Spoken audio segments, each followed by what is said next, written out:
Hello and welcome back to my channel. My name is Siona, this is Little Black Cat Gaming, and today I'm going to talk about my process for painting this lovely Tinkerbell figure from Blacksmith Miniatures. This model has been sitting in my cabinet primed and ready to go for some time now, and honestly I was very intimidated by her. She's an absolutely exquisite sculpt by the very talented Patrick Masson, based on the whimsical world of Jean-Baptiste Monge.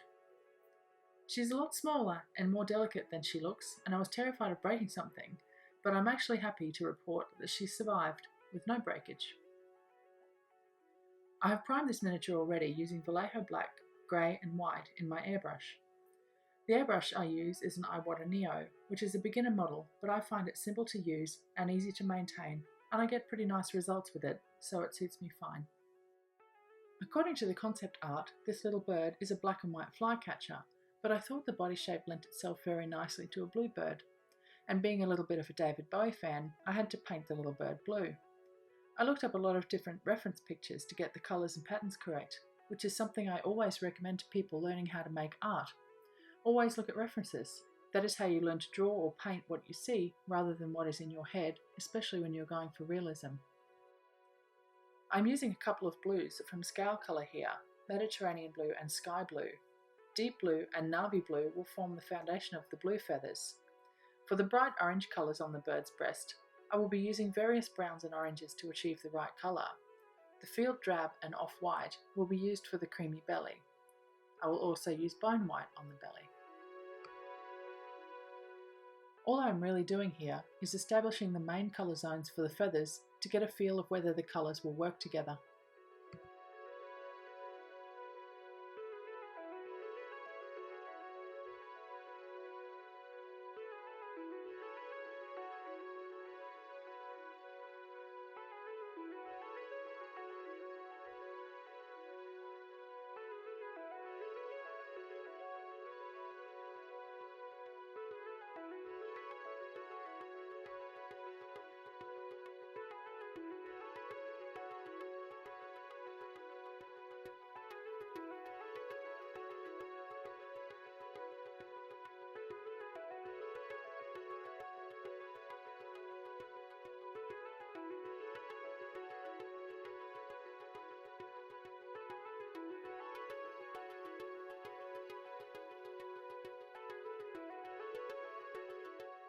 While waiting for the blue to dry, I can get started on the orange feathers with the same base coat consistency.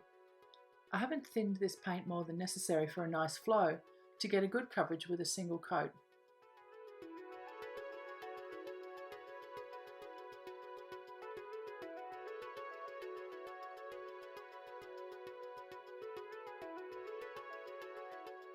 Painting white by starting with a white base coat tends to be more work than it really needs to be.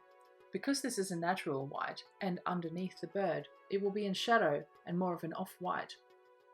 There is also a darker colour reflecting on the feathers from the twig below, so I am starting with a more khaki colour for the base coat of the white belly. I'm still following my references and trying to recreate the colours.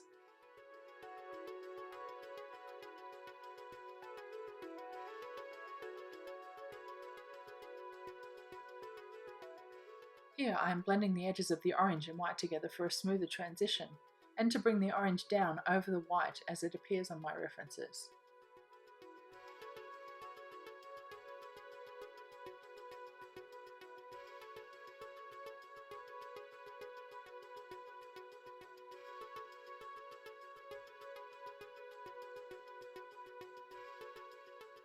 I'm using a slightly lighter blue now to start building the volume on the top feathers.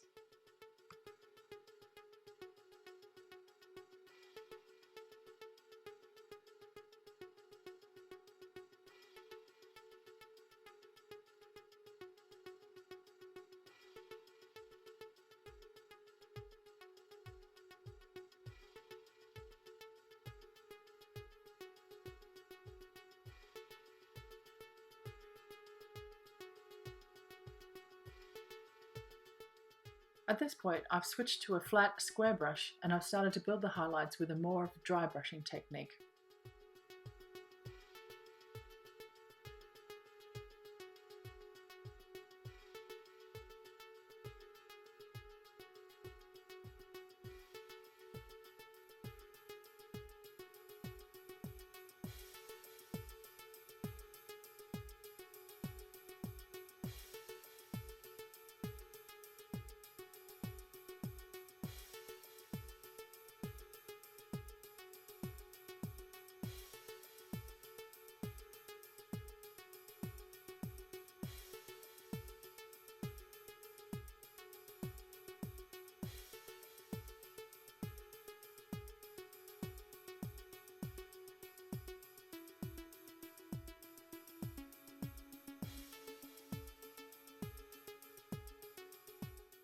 Moving on to the brighter sky blue again and continuing to build the form and highlights on the most raised points of the feathers.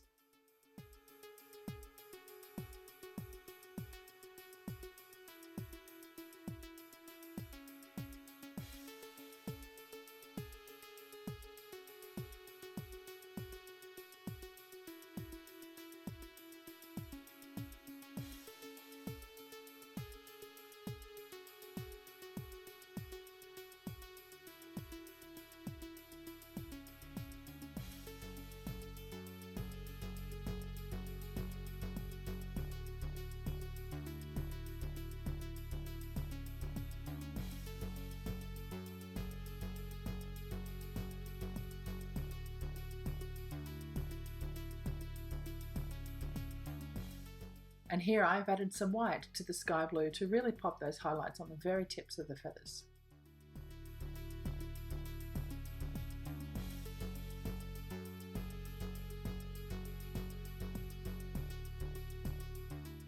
This little bird has pure black, very shiny eyes and beak, so I'm going to paint them black and use a high gloss varnish for the effect. Normally I'd use a matte varnish and paint in the highlights, but I think this will look better.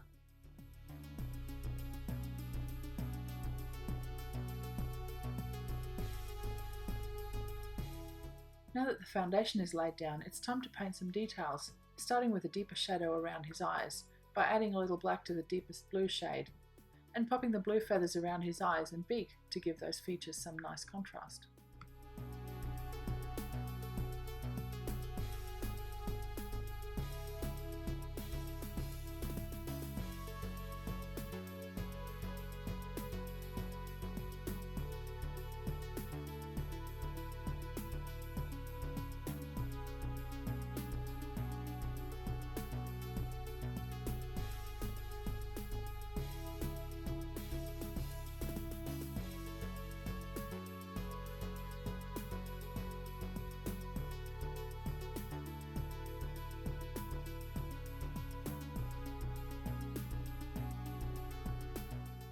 Now back to the orange, building volume first by increasing the luminosity and saturation up from the base brown to a more orange hue.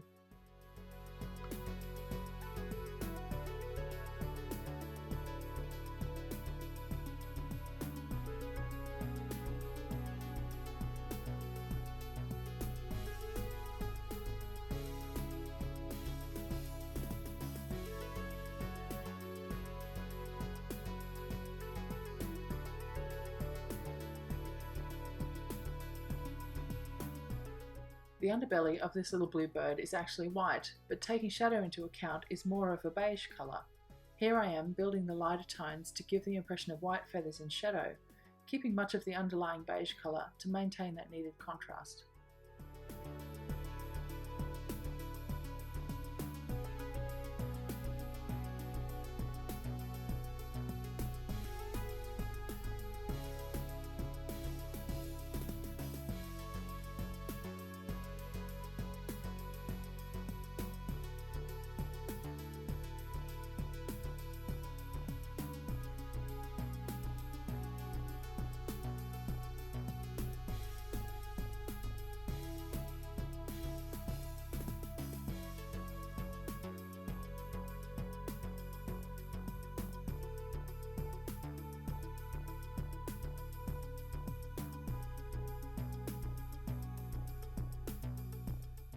I felt like the orange I was getting wasn't orange enough, so here I am adding a glaze of Games Workshop's Fuchsin Orange, which I like to add for saturation to orange colours wherever needed.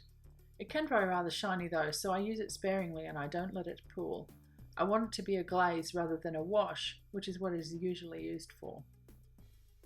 The Fuchsin Orange glaze made the whole orange area darker, so here I am adding highlights back on the very tops of the feathers in that area to bring that contrast back, using careful tiny brush strokes and adding the glaze back in as needed for saturation. I want it to appear orange, but natural orange rather than unnatural.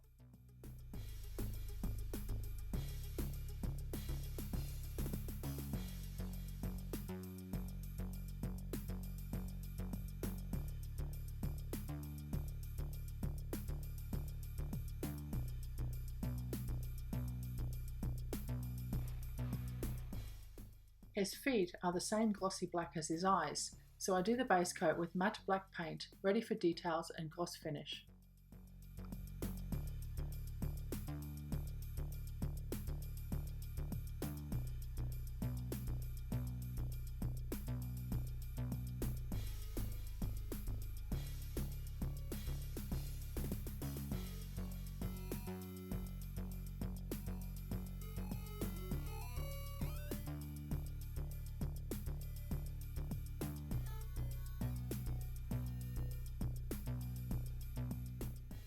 Taking another look at my reference photo, I notice the tips of the wings and tail darken almost to black, so here I am adding some black to the base blue colour to glaze down that area of his feathers. I also take this moment to darken some of the shadows on his blue feathers here and there, around the eyes, under the fairy and grasshopper on his back.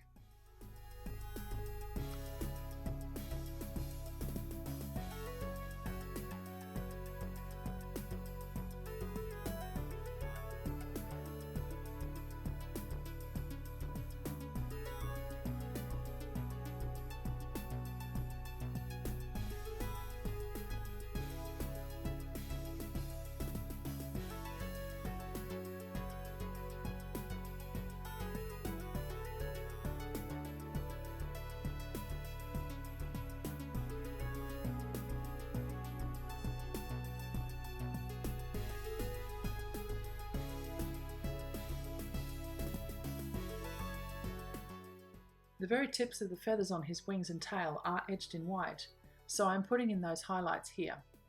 I use the very tip of a very finely pointed brush to add those tiny details.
I studied several reference photos to get the right scheme for this little twig. I wanted something that looked dead and broken, but also alive in some way. The base coat here is Vallejo's Beastie Brown, which I find is a nice base for wood, and I've just applied it all over the twig.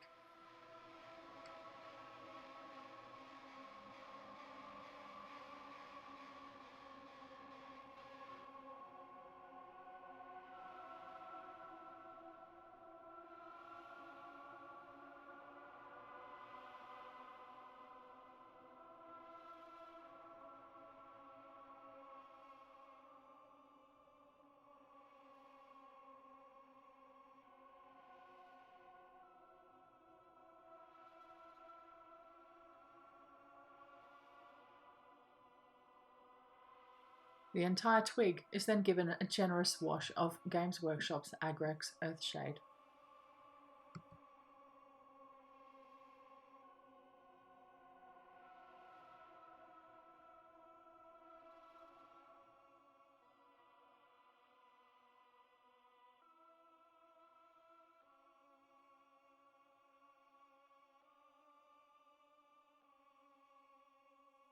Once the wash is thoroughly dry, I use a hairdryer to speed up the process, or I'd be sitting here forever watching the paint dry. The twig is dry brushed with Scale Colours walnut. It is a nice grey brown that lends itself very well for a dry, broken, dead twig.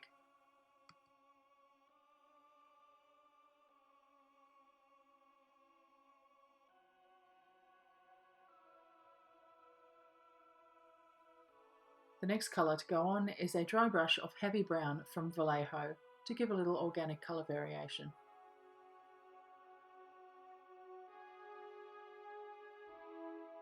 Here I have added some white to my lightest brown tone to make a highlight to brush onto the very tops of the bark details. And here I have added some black with my base brown to make a darker tone that I could use for the deeper recesses to give the twig more depth and interest.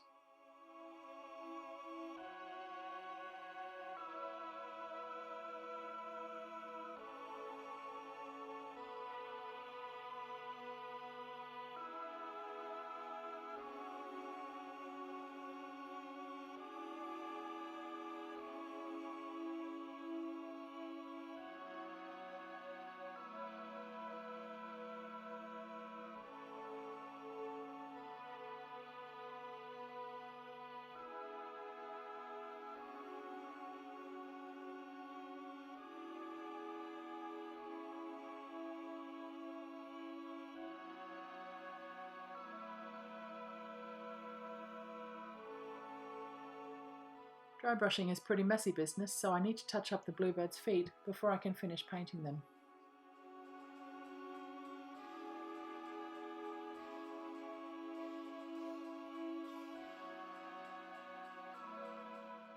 The bluebird's feet have all of these little overlapping details that in the reference photo have a light brown edge, so I'm carefully dry brushing in those details. I started out trying to paint each edge carefully, but I decided the dry brush would give me a better result. He is an animal after all, he doesn't need to be perfect.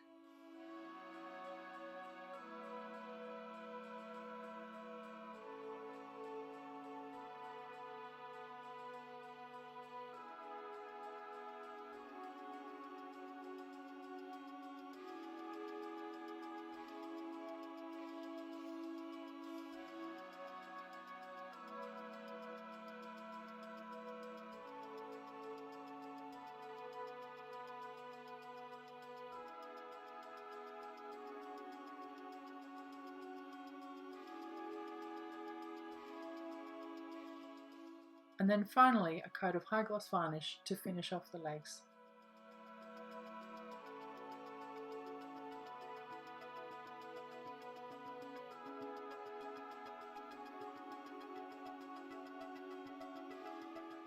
To make the branch look more alive, maybe growing some moss, I took a medium mossy green with a large brush and stippled the green into the nooks and crannies of the twig, where moss would grow. Little Tinkerbell has a tiny rope harness on her bluebird mount, and this was base coated in the same deep brown as I used in the recesses of the twig.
And now on to painting the grasshopper.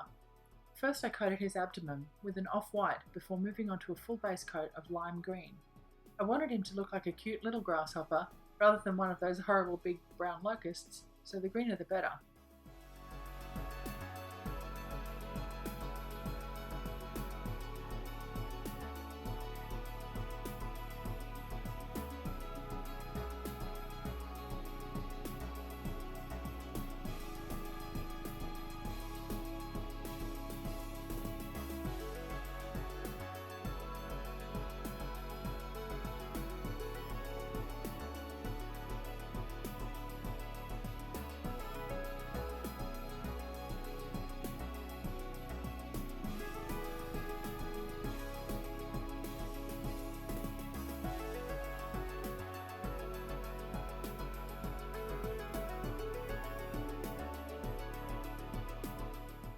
He then got a wash with Athonian Camo Shade from Games Workshop.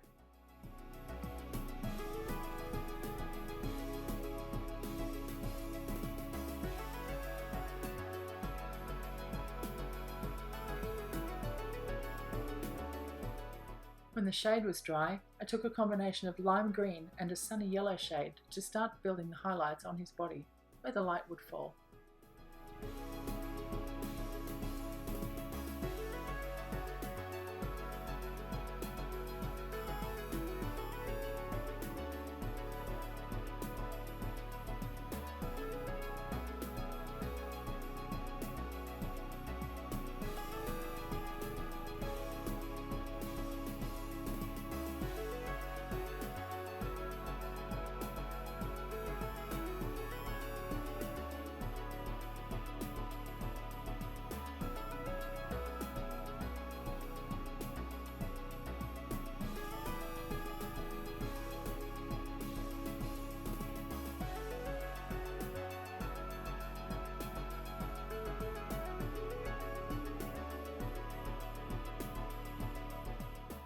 And now finally I can start working on the fairy herself.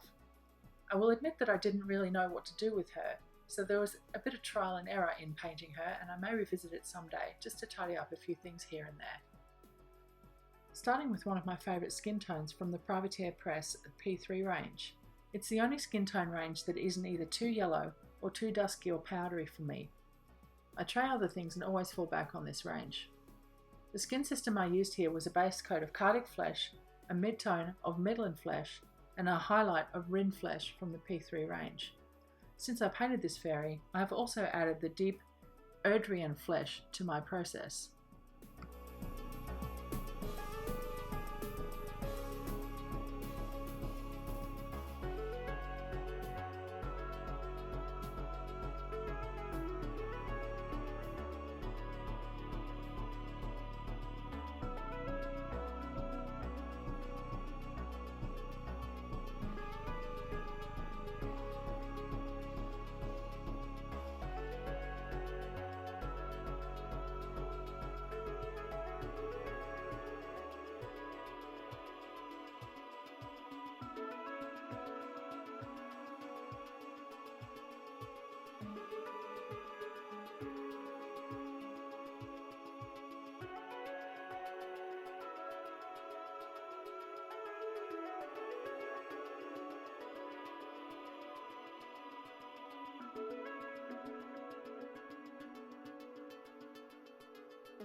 I have added a little bit of the deep blue to her base skin tone for the shadows between here and the bird. This gives the impression of his blue reflecting off her skin and helps tie the elements together.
find that adding some very, very diluted pure red to the skin gives it a beautiful lifelike glow, especially around the knees, elbows, hands and feet, and the face.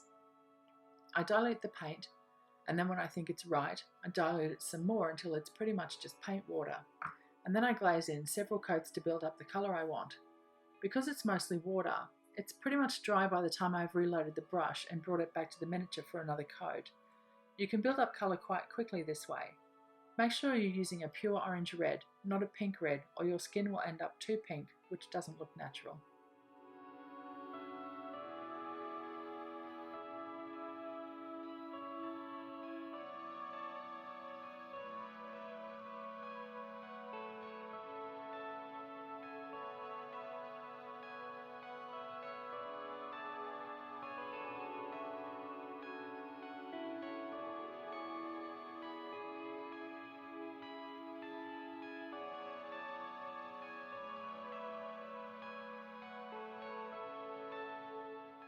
To bring out the details in her skin, I gave her a very careful wash with Reichland Flesh Shade from Games Workshop. This shade was applied only on her face and in the recesses of her body, as I didn't want it to tint her skin.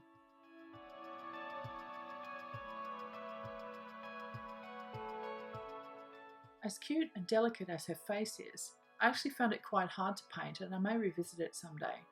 The boat feels so fragile that I had a bit of a difficult time handling it in such a way that I could comfortably get a brush near her face. I'm happy with how it turned out, but I feel it could be better. First up, blocking in her eyes with some off-white, and then painting her lips with some of the same red that I used to blush the body.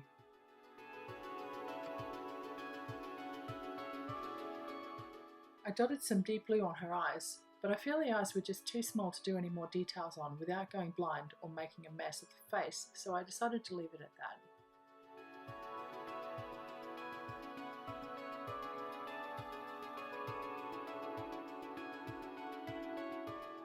I decided I wanted her dress to look like an orchid. I love orchids and how many colour combinations they come in, and I thought a bright orange orchid would offset with the blue of the bird nicely.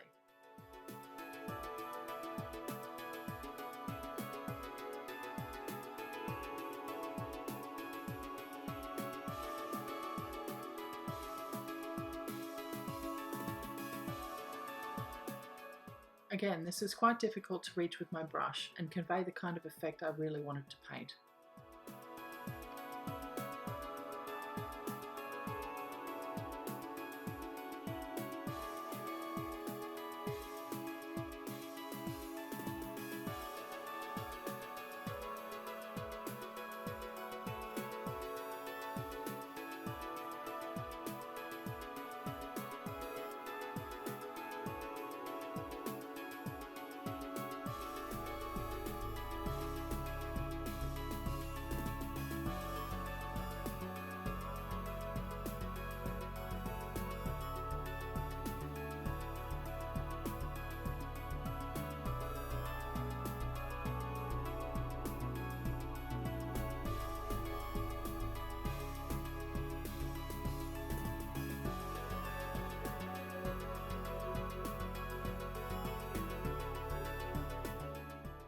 I faded the edges of her dress to progressively brighter and brighter yellows until I was almost at full yellow.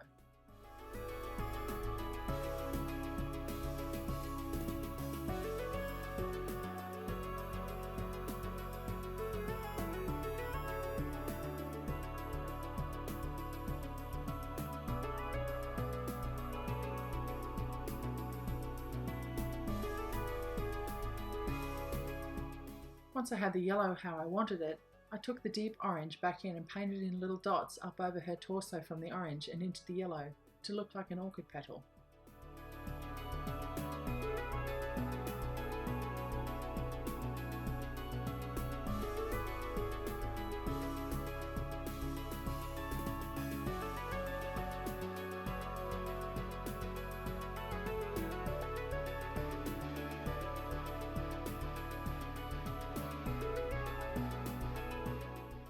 I also painted the little bow at her neck in a matching colour scheme, starting with dark orange and highlighting up to yellow.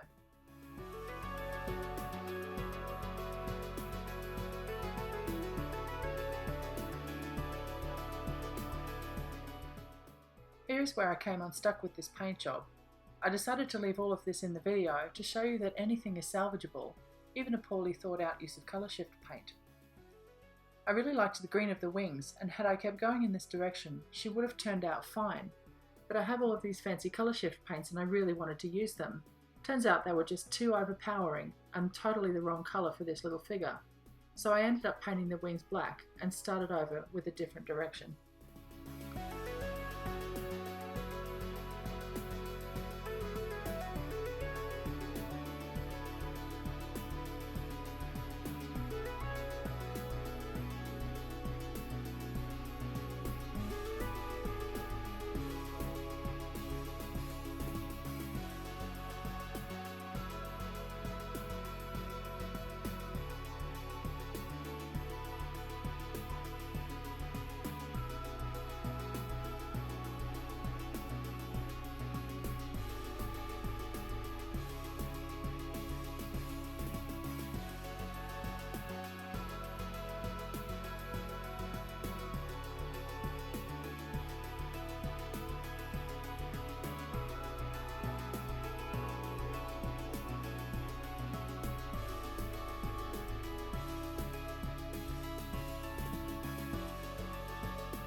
Honestly, I should have just kept this. I really like those green leafy wings.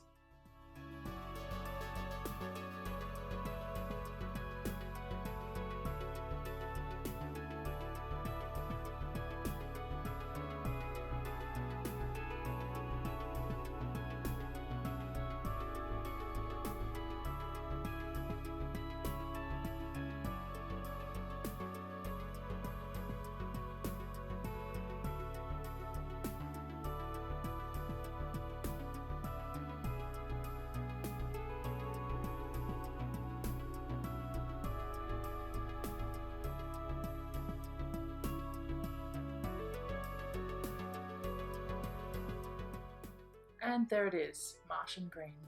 I will admit that I don't really know how the properties of this paint work very well, and instead of a soft purple and green shimmer, it gave me a metallic green with purple shot, which is not at all what I wanted or expected. I'll have to play around with them a bit more before I use them again on another figure. Not happy with the purple, I then ignored my gut screaming at me to put them down, and picked up another colour shift paint.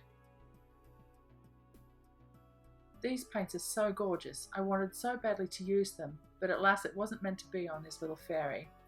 I also think they are better airbrushed over a very light or very dark surface.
I started painting in some black veins at this point, but I was already losing confidence in this decision.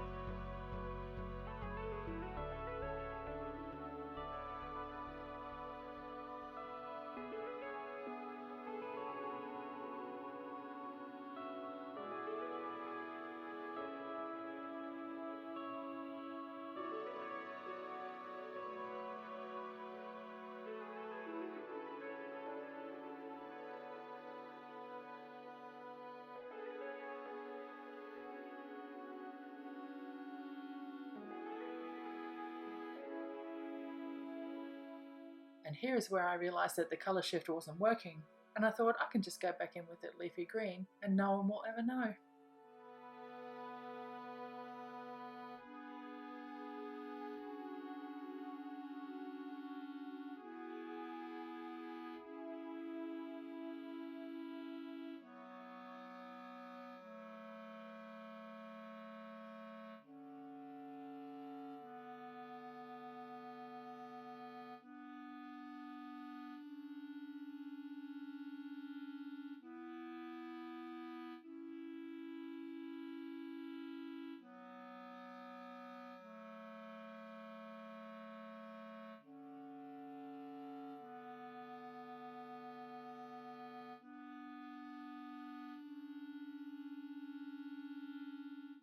And I'm definitely unhappy with the colour shift choice at this point.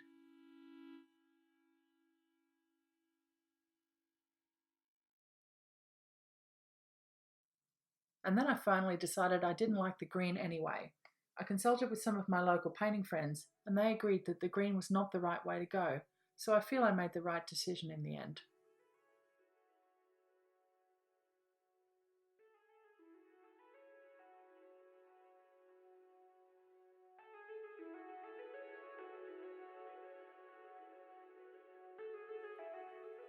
At this stage, I don't really know what I was thinking. I was sort of experimenting with the idea of going from yellow closest to her body, fading out into orange, red, and then black at the edges of the wings. I was just blocking in colour.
I consulted with my painting buddies again after finishing this yellow wing, and they all agreed that yes, yellow was definitely the business.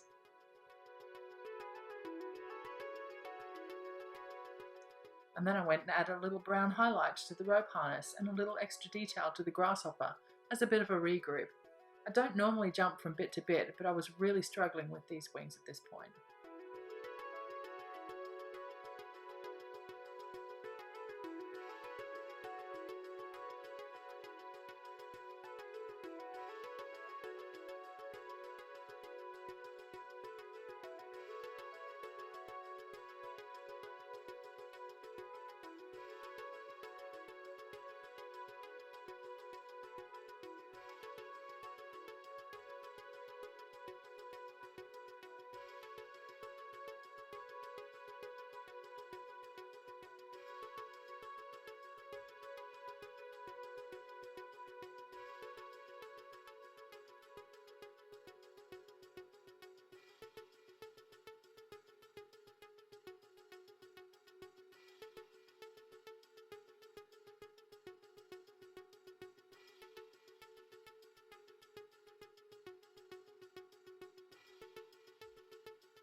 Once I was happy with the blend of the red to yellow, I took an undiluted sunny yellow colour and painted all of these little dots in over the black edges of the wings.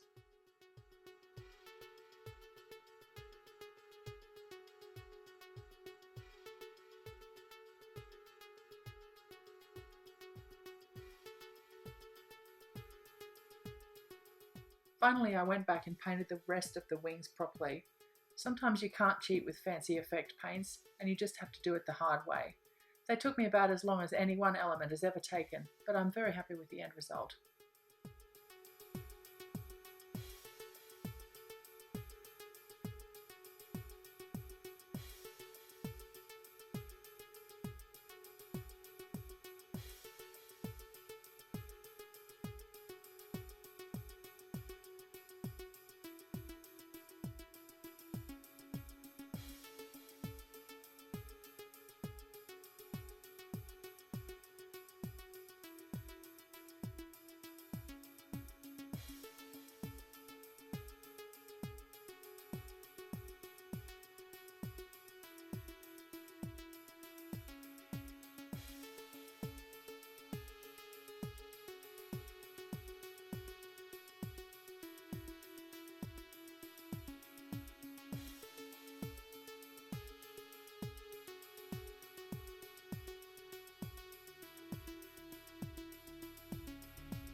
and then it's time to do the metals.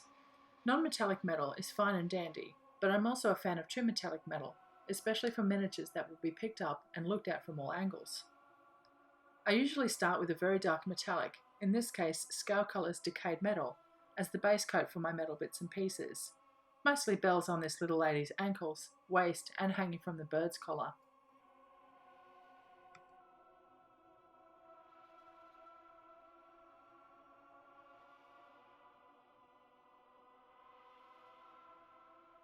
The metal pieces then get a light wash of Agrex Earthshade before I give them a quick dry brush with a lighter gold. My favourite gold paint is Elf Gold from Scale Colour.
I wanted her to be blonde, so I started with a nice light base beige colour, and then I added in some gold highlights while I waited for the beige to dry.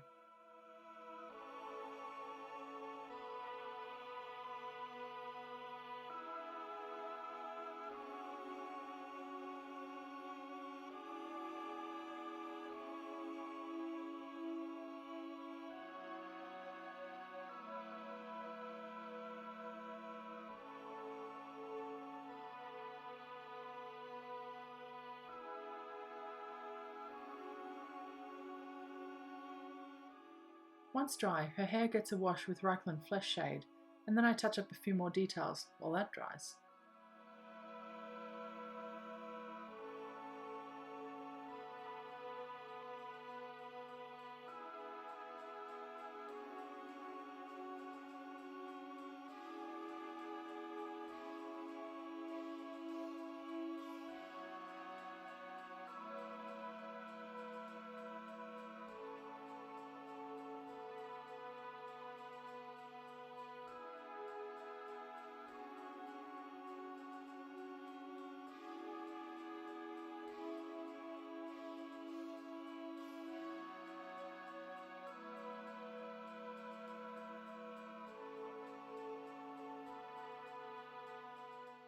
And finally, the lightest highlights on her hair go on and give her that nice natural colour.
and thank you for watching. See you next time.